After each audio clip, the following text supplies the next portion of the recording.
The harder you grind, the bigger your dream. The harder you grind, the bigger your dream. The harder you grind, the bigger your dream. I said the harder you grind, the bigger your dream. I said you're up and I'm up. Y'all now tuned in to the Grind Hard Dream Big Show. Harder you grind, bigger you dream. I got a special guest in the building. Go ahead and introduce yourself to the people. Hi, everyone. CEO of MHRS, Jay Lee. Hey. How are you feeling today? I'm feeling good, actually, today. I feel like positive energy when I walked in and everything. I feel great. That's good. The sun is shining, so Yes. should you, right? Yeah. Yes. Okay. So I feel like your background, like for the people that don't know who you are, like your early childhood, like childhood hobbies, things like that. So childhood hobbies, like I like to play pretend a lot. I swore like when I was little I was going to grow up to be a doctor or a lawyer. That never happened. Then I thought I was going to be a nurse or psychologist. That never happened. Ended up working in a bank and going to school for cybersecurity, and had a good childhood, actually, you know, a decent childhood, just a normal one. And a normal, I would say semi-normal teenage years, because I had my son when I was 16. So I had my son really, really young. So I feel like kind of like my teenage years got cut off then, because what normal teenagers were doing, like going out and partying, that wasn't me. So I feel like I had to grow up really fast. So I feel like my teenage years were cut. And then when my son got a little bit older, then that's when I started doing the partying and stuff and just going down a wrong path into life, which led me to where I'm at now. So everything's like a blessing in disguise to go through the struggle and to be where I'm at now. So I do believe everything has happened for a reason in my life to lead me to the position that I'm in now. Okay. I like how you summed that all up, all in the one. That was like less than, it's like a little mini essay, like, ooh, okay. But I think that is very, very important. You said that, you had your son, and then, you grew up faster than other people. Right. We see that now in our day and age, growing up faster than others. So what were some of those things that you had to, like, I guess, either adapt to or find yourself doing, like, that struggle? The struggle was just not being able to get up and go when I wanted to, not being able to, I felt like, not say enjoy life, but just know what it's like to be a teenager. Like I skipped that whole stage and went to an adult.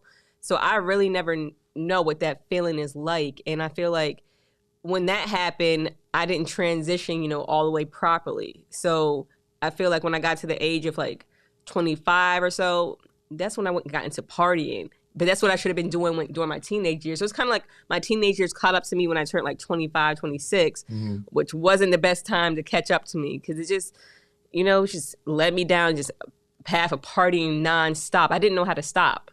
I really didn't know how to stop. And it's just like what stopped me was basically going to prison.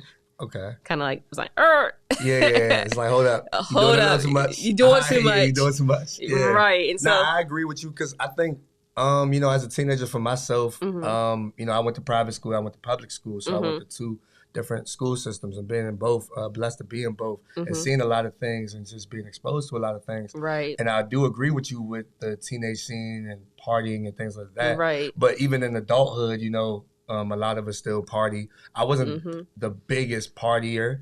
I know my teenage years and early, after that, college, go-go's and things like that. Right. But it was just more so like, all right, there was a time and place for everything. Right. So would you say it was like influence from like the outside per se to wanting to party and like, oh my gosh, like I never got to do that, so let me go ahead and do it? Yeah. Or like, all right, well, man, I never did this before, so I'm gonna try it. I think it was more so like I never got to do it, so let me do it type thing. Okay. I got to an age where, my son wasn't that hard to watch, because, when they're younger, it's like nobody really wants to watch him.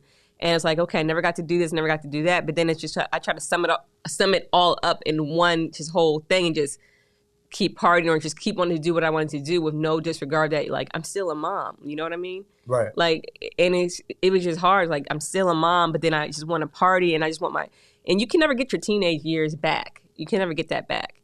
So it was just kind of hard just adapting to, wanting to, like, being a mom and then, having to work and then having to go to school and then having to be mature. It's like I had to wear multiple hats at one time and it got overwhelming. It really got overwhelming for me. I agree, because sometimes things can be overwhelming. You tackle so much and you're like, oh, I'm this, I'm that. Right. I'm that too? Like, what you mean? Like, oh my gosh. So, speaking to that notion, like, how big is, like, foundation to you? Because it sounds like, when you were growing up, you had that and then, I guess you lost it and then tried to get it back, or like, how was foundation for you?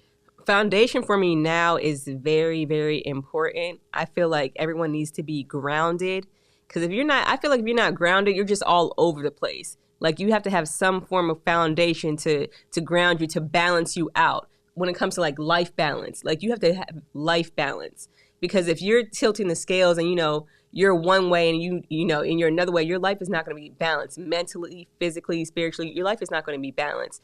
So foundation right now is really, really big for me. And my foundation right now is focusing on self-love, like, for myself. That's my foundation, because I realized when I didn't have self-love for myself, I was very unbalanced when it came to that, life balance scale. That's deep. I'm not gonna lie, I had to pause right there. It was a little deep, because I'm like, that self-love part, I wish that, I would have told my younger self that too, because like, I think when you have, like, if you pour out the others and it's like, okay, well, you got to pour into you. Like, when are you going to be able to do that? Right. So, I did struggle with that as well. So I definitely feel you on that. Yeah. I did. Because it was more so like energy and everything and wanting to do, for others before yourself. Right. I kind of remind myself, like, you got to be your own superhero too. Right. You got to wear your own cape too. And we tend to forget that. We do. We give and give so much of our energy, but we don't add back into ourselves. We keep subtracting. But then how much are we supposed to subtract? Until we're depleted, until we have nothing left of ourselves. And I think that I came to that point, like, this year, where I was just depleted. Everybody just was pulling me left and right. And I wasn't loving myself, and it was just so overwhelming, and I basically crashed. And that's when I had crashed. I had sat down. I was like, okay, it took a week, basically nothing, no work, no nothing. I'm like, I got to get back on track. I know what I want to do with this business. I need to, push myself. And that's what motivated me to push the business out. Okay. That 1 week of solitude and crashing and, So it was kind of like a blessing in disguise. Everybody just, pulling me left and right. Because I love to help people. I wish I like what you're doing. Like, I'm like, oh, I wish I could do that. But I know my mental capacity is not fit to like help everybody like that. Because everybody will come to you like messaging you and doing all this. Like, oh, you got this, you need this. Or coming with you with the sad stories and stuff. And it gets overwhelming because I'm like an empath and I absorb that and I can't help everybody. I don't have the financial resources to help everybody. So like what you're doing, I'm like, well, yeah, I was like, ooh, that's good. So I'll just repost the story. It's like I mentally can't take on that. Right. That goal. It's a high mental capacity for sure. But I just look at it like, for me, I'm just using the gift that God gave me, which is the voice to speak for, the voiceless, to speak for not only myself, but to others and to empower people through not only words, but actions as well. Right. I'm big on, foundation, family, God, and community. Yes. And my support system. Because without that, I'm not the man that I am today. Oh, for sure. Like I said, I love it. So I think that is very, very important. So like going down like the wrong path, right? Because I think also in this day and age, we look at social media. We can look at news. We can look at, friends, neighborhoods, things of that nature, our environments. What do you think is the cause of the negative over positive and struggle from positive to negative in a sense? When you had mentioned social media, I think social media plays a huge role in how like people are developing their minds, even adults, even children are developing their minds. Because we look at that and we see people like living this flashy life or, doing this and that. So we feel like we have to live up to a standard. But if we don't have the financial means to live up to the standard, so what are we going to go, do to go do that? Scam, sell drugs, do whatever we need to do to live up to a standard when in reality, those people on social media that are posting themselves in like, glamorous lifestyles, they really have nothing behind closed doors. Most of them don't have anything. So you're trying to risk your life, throw bricks at the penitentiary for a lifestyle that someone else is, fabricated. And it's bad because I see a lot of young girls. I see a lot of young girls mimicking the lifestyle of people on social media. And it's really sad. And it's sad because I'm like, oh my gosh, I used to be one of them. And I'm just like, it hurts me. And it's like, I feel kind of like embarrassed I was even like that at a certain point. Right. And wish I had the proper guidance. And I feel like these girls, even if you try to give them the proper guidance, it's a lot of pushback or they're ready to fight you. So, sometimes you're just like, oh, I'm going to wash my hands of that. Right. Yeah. You know what I mean? Tales of generations, right? Because I think you have you got the baby boomers, you got the millennials, you got Gen Z, and then you got Generation Alpha. Because I think people didn't know Generation Alpha. Generation Alpha is anything from 07. What? From 07 to now, basically. Oh, really? So it's like I didn't know that. It's like a big generational gap. So it's like understanding that as well. Because I'm like, I like mine. I like mine. I'm not going to even complain about mine. Right. But I just think that instead of running away from the problems, we have to find ways to solve them. Right. And I think that, like I said, even with social media, like myself, and looking at social media, sometimes you can be derailed by it because you want to feel like you are somebody. Right. And then it's like, this is who I am in real life. Right. And this is who I am in social media. I needed to add up so that way the math can make sense for me. Exactly. The same person I am on this is the same person I am here. Right. I don't want to be different here and be different here. Because it takes too much energy to do that. I do some lives inside my Facebook group, and I tell people, I'm like, listen, I'm goofy, I'm funny, and then I can be serious. I can give some motivational talks, and then next thing you know, I'm laughing. I said, and then I can be, very direct. This is just me all around. I don't want to change who I am because it just takes too much energy. And who am I really trying to prove to? Who? Right. Because those people don't really do anything for me. For sure. So I just want to just be me. I don't want to be anybody else. I can't see myself being anybody else because I'm like, oh, I don't want to be like that person. Right. No, I agree. I'm not gonna lie. You talking to me right now, I just I just really had a flashback of being in high school because I think the biggest thing for me was identity crisis. Who did I really want to be around? Right. Why was it the notion of, okay, you're born to stand out, but why are you trying to fit in so bad? Right. Right. So that's where I was at. And then I was like, okay, you know what? My senior year, really finding myself okay, Jay, you like to read. Jay, you like to write. Right. Stick to this. Stick to what you like to do. It's okay if you don't, fit into that box or right. be that athlete or do what they're doing because you don't really know all those things, and that's really not you. But you can't please everybody. Exactly. So that's one thing I would tell my younger self. Why were you trying to please all these people, or stop being a people pleaser? Right. Yes. Yeah. So that's really heavy. Yeah. So the notion of your brand and what you're doing, what really inspired you to create the brand, and what was the overall goal or the thought process going into it? So when I had created MHRS, I was actually in a cell in Baltimore in a place called Supermax. And, I wasn't sentenced yet, got locked up, and I think I was in there for 4 or 5 months, might have been 6 months, I can't remember. And I was sitting there, and, just calling home, asking people to do stuff for me was just it's just a chore. I was like, can I get some pictures? Can I get some pictures of my kids? Can someone write me? Can someone, type this legal stuff up for me? Can someone call the courts? And it's asking people to do stuff on the outside, I tend to forgot that their life doesn't stop just because mine has stopped. And so it was frustrating. So that's when I sat and I had made a business plan. I think I had asked my mom's friend to send me a business plan template. And that's where I had started Inmates Harass. It wasn't called Inmates Harass at first. It was called a different name, but the concept was still the same. And I had just actually found a business plan inside my house the other day. So the concept was still the same. So I was thinking I want to help people who are incarcerated get stuff done on the outside that, their family or loved ones aren't capable or don't know or don't have time to do. So that's what I was like, I want to be a personal assistant to incarcerated individuals. So I started that. And so when I came home, I registered the business and everything. And I still wasn't unsure of how it was going to work. I revamped my brochures so many times. I wasted so much money because I bought 1,000 brochures at a time and realized that I made this mistake in a brochure. I realized I needed to add more stuff. And I'm just like, it was hard. It was hard to keep motivated, especially when I had people around me telling me I just need to forget about prison. And I'm like, you've never been in there. So it's hard to forget about a place that had molded you to the person that you are today. So I had started that and I kept pushing it. And finally I sent out brochures, and then when I started getting responses, that's what motivated me. I'm like, okay, something's working. And then I had put an ad out inside of Prison Legal News, and then I started getting more responses, and I'm like, that motivated me more to the point where I had to hire someone to help me. And now I'm on my second hiring of somebody else. And on top of that, I have the Inmates Arrest as a nonprofit. So I think last year, I did something for kids with incarcerated families. So I held it's like a little fair, I had games, food, paint. I gave away gift cards and stuff. And a lot of people didn't show out, but it still motivated me to want to do it for this year and everything, because I feel like the children are forgotten. They're not the only, victims in this. Parents go to prison, but people tend to forget about what about the kids. So I didn't want the kids to feel forgotten, because, my kids probably felt forgotten when I had got locked up. They still, are scarred from that. So I wanted to help in some way. So what I do now is with some of the profits, I turn it around for the nonprofit and invest back in. So, I want to do bailouts eventually.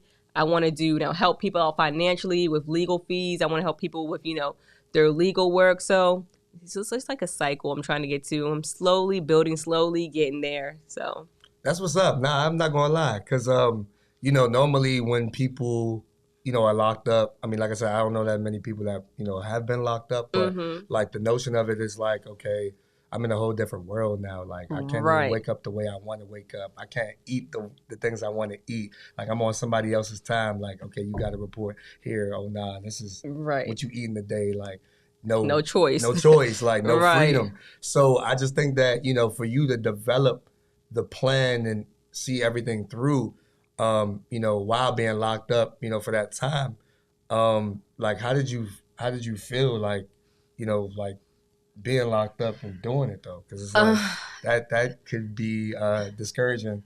I felt like it kept me on track to look at the bigger picture when I got out. It just kept me on track. I'm like, okay, before I was partying, I never had, never thought I could open my own business. So, coming home, it just kept me on track. It kept me looking forward to something. Because it was hard. There's days in there, you're in there, you're getting sick, it's cold, you're being treated like ish. It's just bad. And it's just like, you don't see the light at the end of the tunnel. And some days it wasn't good for me. I'm not going to say, oh, I stayed motivated and positive the whole time. No, I did not. I had my dark days. I had my dark days where I just wanted to cry. I wanted to scream. I felt trapped. But I still would look at the bigger picture. And Inmates Arrest was always the bigger picture. I don't know why it just stuck with me. That's the only business thing I had, because I saw the struggle what people around me were going through. I'm like, I mean, I can make a change. I can make a change, but I don't know how I'm going to make this change. I don't know how it's going to work or not, but somehow I'm going to make it work. And like, I would never wish being incarcerated on anyone, not even my worst enemy. It alters your mind. Even if you don't feel like it alters your mind coming home, I had to just like mentally get back on track, because it's a place that, you have to adapt to a whole different world, a whole different situation. And blessings to the people who came home and, are making it through the storm, because we're still going through the storm, trying to adapt back into society with this invisible label on us. Because when people are like, oh, you have a felony, they're like, well, what you do? And stuff like that. So it's like, we're being punished double time, incarcerated, and when we come back out by society, onto where we can't get employment, onto where we can't get housing, onto where we can't get loans. It's just a whole process that trickles down. So. Right. Nah, I agree. I mean, I never really looked at it in that, detail, because I did think that, okay, we have to get to a place where we're we're human beings. Right. And, we all make mistakes. Right. But I do I'm a firm believer in second chances. Right. Because, like I said, just because you made a mistake doesn't necessarily mean, you're scarred with this forever. Like, you don't have to be perfect to be amazing. Right. So I just tell myself that too, because it's like, I make mistakes. I'm not Superman. I'm not We're all human. This person. We all human. So just the whole notion of being judgmental, like I feel like we have to get to a place where we want to, look that person in the eye and be like, okay, you're human too. Like, right. It's okay. And I can help you, as opposed to belittle you and look down at you because you were locked up or because you did X, Y, and Z. Right. So it's just interesting. It's just interesting.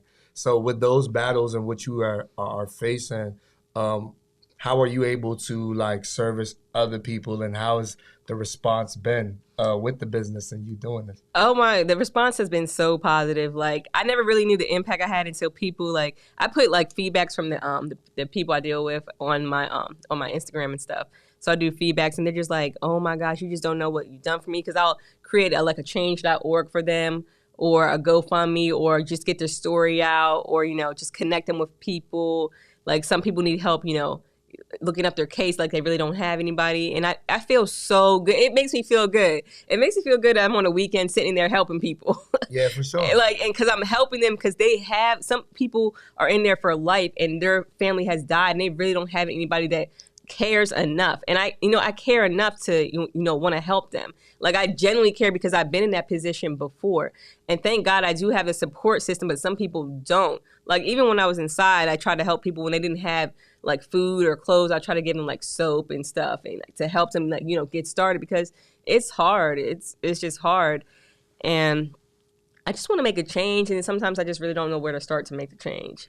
And I don't know how to accept help sometimes to make the change, because I have the vision in my head, but no one else can see my vision but me. Right. So if that makes sense. That's the hardest part. That's the I know hardest you part probably, right there. You got your vision. You know how it is. Yeah. You got your own vision, but it's like, all right, well, how can I make someone see that? Plug their head. I want people to see it, but it's like they're not going to see it until you start working, until you start believing. So you, right. And they're like, oh, that's what you was trying to talk. Right. This whole time. Sometimes people try to get on the bandwagon and be like, oh, so now, because they didn't believe it at first. They didn't believe it. But then now they say they want to kind of jump on and be like, I'm like, if you kind of, how to, divide people like that. For sure. Like, yeah, you ain't see it then, but now you see it. Now it's like, okay, now you got no choice but to respect it. And exactly. Then it's like, you want to be consistent in what you doing and your practice and everything like that. Right.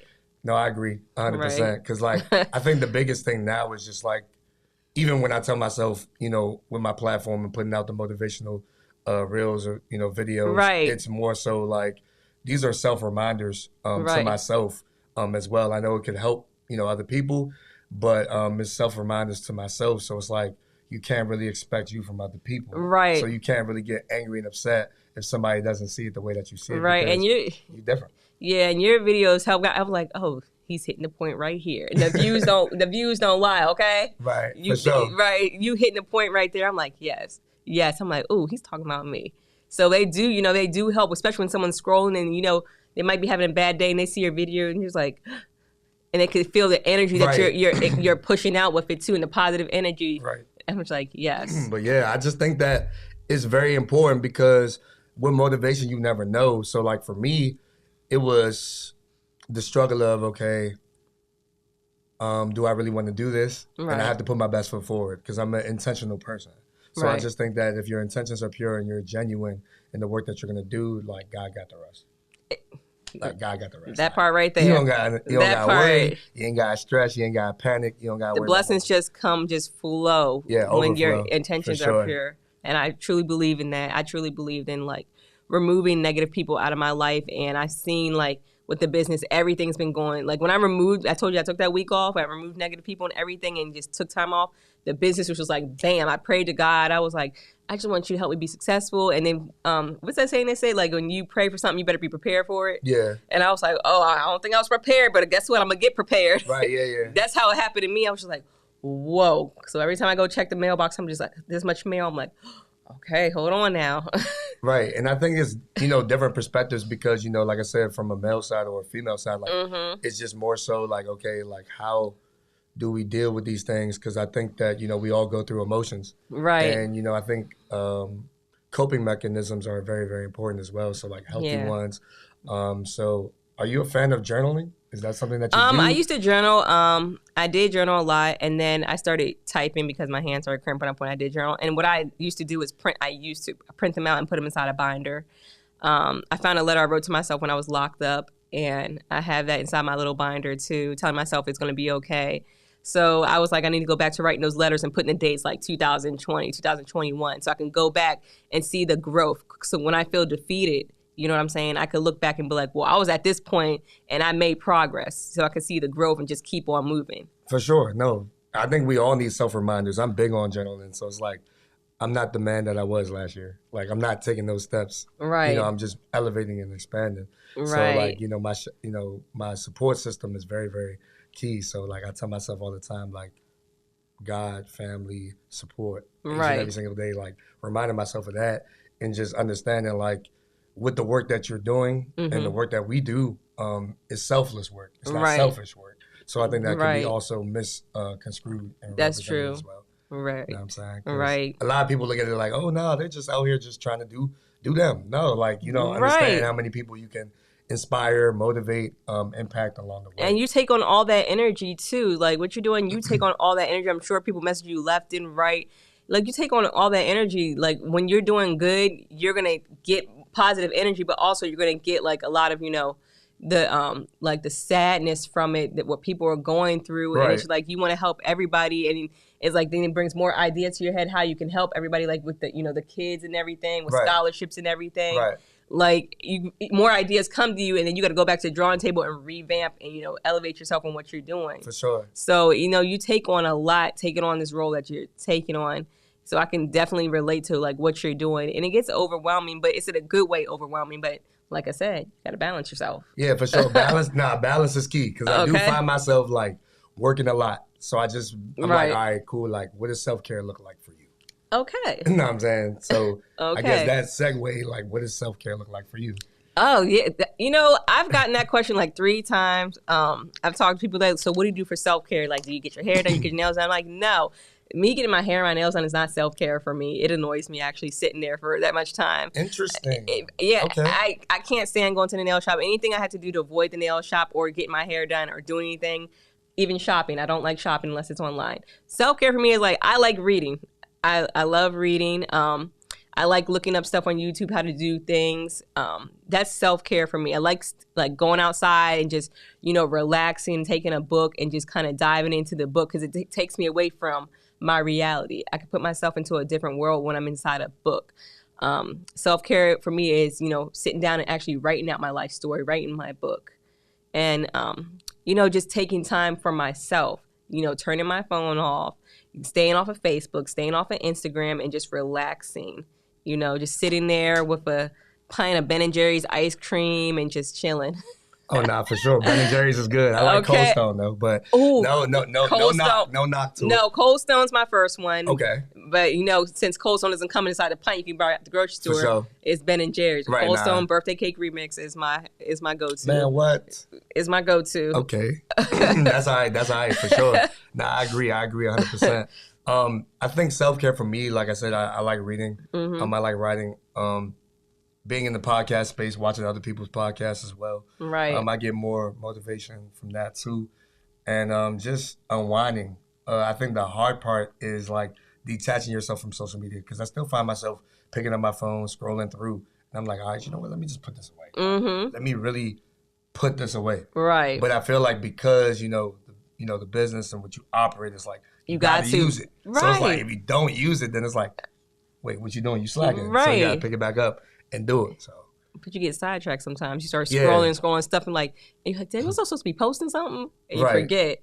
So it is hard. I agree. It So is hard. what is the disconnect you feel like now in the times that we're in? Because it's just quite interesting, from what we're seeing from a state perspective, a world perspective. Like, what do you think the disconnect is, even between or the generational gaps, I guess? That's a way to phrase it. I feel like we're very divided. I feel like the world right now, just the world that we're in, I don't know what's going on, but we're very divided. Everybody's like against each other, genders against each other, races against each other, certain age groups against each other. The older generation can't tell the newer generation how to do stuff because then, they'll go and make a TikTok about you and stuff, about the stuff that you say. But I feel like we're very divided and there's no real love anymore. For example, I went somewhere, went to the fair. I had some, extra. I bought some tickets by accident at the fair. And I was just like walking through. I was like, well, I'm not going to throw the tickets away. And the line was long. And I saw a random guy. I don't even know what made me go up to him, a random guy in a child. I was like, you want these tickets? He was like, really? He's like, let me pay. I was like, no, just take these tickets. And he was like, why? I was like, pay it forward. Because then I want him to get that positivity to pay it forward to someone else, some love. We don't love each other. And then people's like, why should I love somebody that I don't know? But that's how you stay connected. That you can't get love if you don't give out love. And you could love someone without even knowing them. It's just something that's in you. You see what I'm saying? Like, if you Right. see someone hurt on the side of the road and your willingness to help them, that's love right there. For sure. And some people really don't have that because maybe past trauma or whatever's going on within themselves. But I feel like we could love each other more, sit down and, see someone like mentally struggling before they get to that point of, wanting to pull a gun or do something. Right. You could have like at least saved them because you sat down and observed that they were not, all the way together. And be like, hey, are you okay? Did you want to, sit down and have lunch with me? If you see someone having lunch by themselves, like, hey, do you want to sit down? Like, I don't think we have enough love in this world. I don't know. And I'm not going to say that I'm perfect because I didn't have enough love back then for anybody either. So I don't like to portray myself like I'm the most perfect person. Right. I didn't care about nobody. Right. I didn't care about anybody. But now, like, I feel like that's what people are lacking because if I can go to somebody and see that they're struggling, it makes me feel good that I talk to them, and then in their mind, if they're about to go do something crazy, I might have stopped that. Right, yeah, for sure. You see what I'm I agree. saying? I agree 100%. And that's what I was looking at because I felt like, at times it's like, okay, you do get discouraged with, I'm saying, whatever it is, right? And I think that, with the youth and, what it is more so like principles, morals, and how they grow up or foundation or Right. lack of guidance. Right. So I just look at it like, okay, when we talk about guidance, are we talking about, just guidance, attention, motivation, education? Like, what are we talking about? Because I think it's so large. And you said the love part. Right. Yeah. Sometimes I just think that, people need hugs and hot home cooked meals, right? Right. That's what I think sometimes. Right. And then sometimes I'm just like, okay, they just need somebody to Vent talk to. to or vent to because they just don't know, Right. And they don't have anybody, and the people they probably vented to betrayed them because sometimes when you vent to people, they try to use that against you. Then you shut down, Right. and then you don't have no one to talk to, and you harbor all that in, and that just eats away physically at your body, and mentally and spiritually, and just deteriorates you. And I think it's sometimes to ask people like, "Are you okay today? You good?" And they're like, "You know what?" And they start venting, and they feel good after they vent. Everybody feels good after they get all that off of them. Yeah. Even if they don't have the solution right then and there, it feels good to like get, express what the problem was. Yeah, for sure. I'm not gonna lie. I feel like every time I sit there and vent or get all that, I'm like, man, I just dropped 1,000 pounds. Yeah. I'm free. I can just Yes. walk away. I don't got these shackles on my feet no more. I'm free. Right. Like, yeah, I'm like, for forget real. what the problem was. I don't even know what the solution is right now, but I feel good. Right. And I think that's what everybody needs. And I think Right. the notion of what you're saying also, like that love is missing. Like, we got to start really being neighbors to our neighbor. Like, that's all it is. Perfect. Like, are you Perfect okay? saying. Are you good? You Right. sure you good? Like, all right, cool. And, treating others how you want to be treated because at the end of the day, if you want that love, show it. If you want that respect, show it. Like, Yes. it should not be that hard to do that. If you want that good karma to come back around to you, you got to give out that good karma. Yeah, we got to make sure that the energy that we're also given is the energy that we want for ourselves. Like, we want somebody to tell us, like, hey, good job, I see you. Tell somebody, hey, good Right. job, I see you. It's Right. not really that hard to do, for real, for real. Right. So did you have, like, any favorite childhood, like, movies or, like, movies you watch? Or Childhood movies. I used to watch Aladdin a lot because Jasmine's my name, and Princess Jasmine was Okay. in there. So, Lion King. I think that's a classic. I used to watch Grease. I don't know. I watched Grease so many times. What other stuff did I watch? Probably a lot of stuff. But as I got into adulthood, I kind of that died down. But if a classic comes on TV, I'm watching it. Like, forget what I'm doing. Like, I'm watching it. Yeah. But I can't really think because it's so broad. There's a lot of stuff that I, in tune with when I was younger. Yeah, I think, you were spot on with that. Like, the movies kind of always been the same for myself. Right. I think the childhood ones, like you said, like Aladdin, I feel Right. like that really, for me, that movie, when I watch it all the time, the animated, not the live, sorry, Right. but the animated one, Right. it channels my imagination. And I feel like that's the thing. Like, even in adulthood, that's the hardest thing I think people could do. Really Right. is like imagine, because it's like, I'm an adult now. Like, oh my Right. gosh, I have to be so reserved. Mature, I have to be yeah. so much, like, I can't be childish, or like if I'm childish, like, who's gonna look at me like, oh, you're a grown person, but why are you acting so childish? Like, you still have to imagine, you still have to dream, Right. Regardless throughout it all. So I think Right. Aladdin was one of those movies that channeled me to Magic do carpet, yeah. that. And then like you said with Lion King, like Classic. classic for sure. And like Mufasa was definitely The one of my betrayal. favorite characters. Yeah, that was crazy. Comparing people like, you almost Mustafa. That's Yeah. who you are. Yeah, like that's crazy Scar. too. Yeah, Scar. He Yes. Yeah. That's crazy too. So I Yeah. just feel like, you know, it really, really plays a big part, you Right. know, in everything too. Like from how you socialize and how we act and all these things and what we like and what Right. we're drawn to. So that's Exactly. very, very important. So as far Yeah. as like music, do you have like a favorite genre of music or? Yes, I love Jamaican dancehall music. Okay. That's my first. I'll say second is Motown. I like some Motown music, classic. And third is just regular reggae. You know, like that old school Bob Marley reggae. Okay. Like I'm a big reggae head. That's good. Nah, there's nothing wrong with reggae at all. I like reggae too. I think that it's the most slept on genre. Right. And the reason why I say that is because when you listen to reggae music, right, it's empowering. You know what I'm saying? Majority of the songs are empowering. They're telling their classic stories, ones, and they're telling you like, you know, their pain and sorrows, like what to do. You know, like Bob Marley's the Get Up, Stand Up. Like that's really just telling you to be an advocate of yourself. Right. You know what I'm saying? But I think that some of the messages are hidden in reggae and people don't understand it. They're like, man, yeah, because they're just like, I can't understand what they're saying. I'm like, if you sit and actually listen. And with music, it's the beat that gets me first when I listen to music. I always listen to the instrumental first. And then when I hear the instrumental, it makes me want to listen to the lyrics second. I'll listen to a song first for the beat. I'll go back and listen to the song again for the lyrics. And then if the lyrics don't really match the beat, I'm like, I don't like this song. I can do without the lyrics. So that's just how I function when it comes to, I'm all about music therapy. I love music. I love to dance in my house. I love to dance when I go out. I'm at the store. You know how the music's playing inside the store? Yeah, for sure. Oh, people can't, my kids can't stand me. Because I'll get in the mirror. I'm like, hey, until like, they'll just walk away. But I'm like, I just feel free when I listen to music. It's like, wait, why are you at the grocery store dancing? Yeah. I get it though. Like that's what you like to do, right? I'm like, oh, they got this on inside the Giant. Let me find out. So yeah.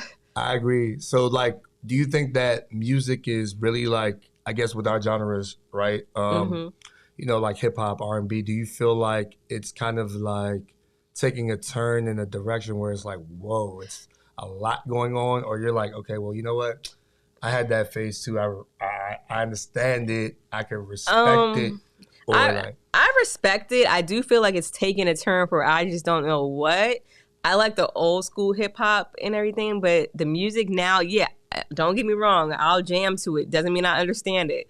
I'll jam to it because that's what's on the radio. But I feel like it's no substance to some music. Some of the music you can hear, you know, relate to and everything, and some of it there's just no substance. It's just what sells. Right. You know, basically like sex sells. So that's what people are going to put. And maybe that's not just who they are as a person, right? But they're trying to make sales. So you have to kind of, you know, understand. And the younger generation girls, like there's songs out there that girls, you know, put on the TikToks and stuff and just copy.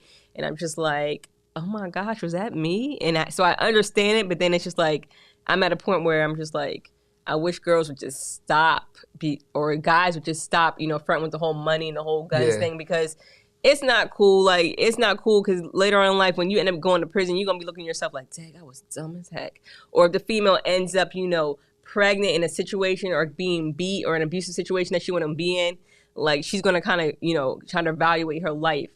So I feel like the music sometimes does negatively influence, you know, not all genres of music, but some of them does negatively influence the generation that's out there now, which is sad because they either listen to music just to listen to it, but don't follow what they say at the same time. But that's the hard part. Like, don't copy what they're saying. Like, don't go out there and, you know, take a gun, go rob some place, and then, like, that's just, like, not. Just listen to the music. Don't copy what they're saying. Like, because those people aren't doing that stuff. Right. And I think that that's another thing, too. Like, it's hard for them to separate. Right. Because I think they look at it and like, oh, my gosh, this is real. Like, I see it on social media, like, oh, my gosh, this person did it, so I could go ahead and do it. Like, nobody's telling you to go It's not real. Like, you see what's going on. You know, no knock to it, too. Yeah. Like, nobody's telling you to do that. Like, stay in school. Right. Handle your business and just, you know, focus on something positive. Like, the energy that you have, do something positive with it. Right. Because, like, I feel like I can listen to trap music all day, every day, but you won't see me doing any type of that stuff. Like, I'll be blasting the trap music here, and the next minute I'm in my business mode, coming out in a business suit and everything. Like, you have to know how to separate the two. And I think with the generation, they don't know how to separate the two, and that goes along with, you know, the guidance. Because I feel like a lot of people, their parents just don't care or don't have time. Right. Like me, like, I have time. My son know better. I'm like, what you singing? Right. Or what's this song? Like, you know what I mean? Like, I make sure like I'm betting head like that is fake. That's not real life. You know, and I feel like it's just sad because some people don't have that parent love or don't have that guidance. Their parents don't care. Like or their parents are encouraging that. They're like, oh, I want my son to like this. No, I don't care that my son's a nerd or anything like that. Let him be what he wants to be. For sure. If he's not in these streets or if he's not copying nobody, I'm happy for him not following the same tracks as everybody else. Right. So. No, I agree 100%. I mean, I just think that is very important because, you know, like I said, I think the famous thing that they say now is just like, yeah, I got ops. I'm like, what you got ops for? I'm like, it's not ops, you got opportunities. Okay. And then they be laughing. That's be like, a good why you sitting one. there and say that? And they be like, yeah, I'm pushing P. I'm like, you're pushing what? P? You should be pushing prayers and positivity. That's what you should be doing, right? So I just look at it that way. But I think for me, it's just, you know, I'm at that point where it's like, okay, I can relate. I get y'all. But at the same time, like, I'm letting y'all know that this is not it. It's a waste of years. It's a waste of time. Like, there's nothing in the streets, like, at all. You know, I've never ran them. I played basketball and things like that, and I've watched TV. I've seen movies. You know, we've seen The Boys in the Hood, The Paid in Fools. Right. Belly and all that stuff. Belly, Get Rich or Die Trying. The list goes on and on from all those movies. But all those movies teach you something, you know, especially when you rewatch them too. So I'm just like, yo, it's nothing out here. Like, it's either death or penitentiary when you look at those movies. Or like how this shirt says, it literally says jail at the graveyard. Like, and that's crazy. I said that. I don't even know who I said that to. I was like, it's either you're going to die or you're going to end up behind bars, and people don't see that result. And it's not just even like, you know, living the street life. You can be hanging with people who are living the street life and get caught up and still go to jail or die. Imagine you hanging with somebody, you know, your friends are all into street life, but you're not. But you know what they do, and then you get caught up in a drive-by or something, or you get caught up in a conspiracy. But people don't see that. They think it's like a joke. It can't happen to them. It can happen. Yeah, it can. It can happen. Yeah, you got to be cautious of the GBA. That guilty by association. Yes, the people you surround yourself with. You want to hang with those people, just know the risk that you're taking. I tell my son all the time, I'm like, you want to hang with some people, anything goes sketchy, you better get out of there. Yeah, for sure. Like, get out of there. It's not a game. You better know who you hanging with. Right. Yeah. So, I mean, these, like I said, for myself, it's just, you know, that constant reminder and just having positive people around me because I realized that, you know, that foundation is key. And, you know, like, you can get caught or distracted, you know, if you entertain the wrong things. Like, you will prolong your blessings if you entertain the wrong things. So you have to make sure that everything is fundamentally sound. You know what I'm saying? No, for real. Yeah, seriously. Because I never really, like I said, I'm truly blessed. You know, people around me, I motivate my people. I constantly will, because at the end of the day, like, that's my natural gift that God gave me. So, you know, shout out to God, because God is the GOAT. Like, yes, you're speaking all facts. You do prolong. I'm telling you. You do. And I'm a living proof. And you saying that, like, I have to remind myself, like, man, if you don't take yourself out of situations, you are stopping what God has for you. And God has the door open for you. But if you're not trying to walk through it, like it's gonna get closed, and then and it's gonna get closed until you know you're strong enough to kind of push your way back through it. Yeah, for sure. No, I agree 100%. I'm telling you. Yeah, I'm loving this conversation. I'm telling you, you speaking. People listen. You're speaking, and then people don't want to listen until it's too late, and that's what I hate. When it's too late, that's when they want to be like, "Oh my God, what they were saying was true." Because I had people come to me say that. Yeah, they're like, "What you said was true." And I'm like, listen, I don't tell you nothing because I'm a hater or anything. I say because I walk that part of life. I've been through it. And that's what I really want people to understand. Like, experience is the best teacher. You know, like I said, I think a lot of us, and myself included, because I've done this before, ran away from problems. And once you start solving the problem, you get more excited and you're like, okay, what's next? Like, I can solve this too. Okay, I did this. I can do this too. And then you look at it and you're like, okay, cool. Like, I get it now. I don't got to sit there and play the victim or sit there and say, okay, well, such and such did this. Or blame anybody. That's the worst game that we play sometimes. I played that game in the past. And like I tell people, I get on here, I'm like, I might talk like, you know, I'm this and that. And I tell people all the time, like, oh, the old me, I said I was terrible. I did that. I did this. I'm not portraying that I'm perfect because I'm not. I said I had blamed people, and I had to realize, even when I went to prison, I blamed people. I had to realize, well, what did I do? Right. Because I didn't just get myself in here. I could blame people. I said I was still part of the problem. Right. And I tell people, too, like, when people come to me with problems, I'll listen. the first time. Don't come to me with that same problem the second time, because I'm like, so what's the solution? Right. I tell people all the time, like, so what's the solution? They're like, I don't know. I'm like, I'm giving you a solution and you don't want to take that as a solution, then don't come back to me with the problem. Sure. Because it's just, it takes on my energy, and I'm sitting there worrying about how this person might lose their house, and they keep bringing me the problem. And in my head, and now I'm thinking like, what do I want to solve the problem for them? Right. It goes to that. So. Nah, I agree. 100%. 100%. Like, what's the solution? And most of the problems have solutions. Right. Nah, I agree. 100%. So Yeah. I enjoyed this conversation. Do you have any Yes. motivation for the people out there that's watching, the people that's discouraged, the people that may feel lost, confused? Like, they may want to do what you do too, or, you know, Right. start a business, have a dream. Like, what's your advice to them? I mean, if you have an idea in your head, put it on paper. When you put it on paper next, just do it. You have to make sacrifices to jump out there. Like, you have to sacrifice financial situations. You have to sacrifice, you know, your mental health. You have to sacrifice your social environment. It's going to be hard. I'm not going to say opening a business or pursuing a dream is easy, because it's not. It might be a lot of crying. It might be a lot of feeling discouraged. It might be a lot of people pushing against you. But you need that negativity. You know why? It's going to fuel you. Fuel you to do what you need to do. Trust me. So anything negative that's going on with you, use it to be the best version of yourself. If someone hurt you, someone betrayed you, you know, someone, you know, let you down, or, you know, you had a business and it failed, use that as fuel to keep on pushing. For sure, for sure. So- I mean, I think the biggest thing is just like, inspire before you expire. And I say that Ooh. because, I mean, I've said that before, but I always say that as a constant reminder. I need to put all Because, these little like, quotes down. Yeah, like, inspire before you expire, because at the end of the day, like, you never know who's watching, and delay your gratification, regardless. Because, like I said, IG, Instagram, Right. instant gratification. Like, just because you post something don't mean like a whole bunch of people are gonna like it right away. They gotta see what's Right. in motion first. This You know what I'm saying? this So you gotta understand acronyms you that. be using, you be putting them together for real. You be I appreciate like that. you be putting them. Like, you have to you're- really understand it though. Yeah. And that's what I'm really applying. So, you know, and even when you're on social media, realize like every app is an application. It's a tool. Mm-hmm. You know, it's not just okay, I got this just to have that. So Right. utilize what you have. And knowledge is nothing without application.